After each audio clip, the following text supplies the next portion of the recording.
मोहब्बत जब जुनूनियत को छू ले तो उससे ज्यादा खतरनाक कुछ नहीं। एक जुनूनी आशिक ने शादी से इनकार करने पर लड़की का गला काट कर कत्ल कर डाला, बाद में खुद भी अपनी जान ले ली। भारत की रियासत कर्नाटका में एक नौजवान लड़के ने शादी से इनकार करने पर लड़की को कत्ल करके खुद भी खुदकुशी कर ली। लड़का लड़की से मोहब्बत का दावेदार था और 1 साल से उसका पीछा भी कर रहा था।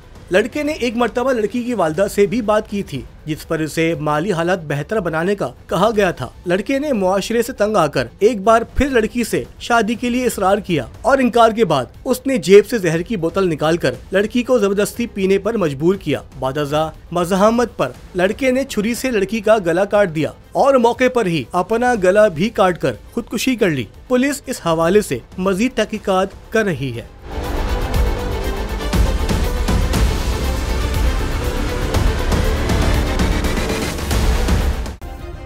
सब्सक्राइब करें और बेल दबाएं ताकि कोई खबर रह न जाए।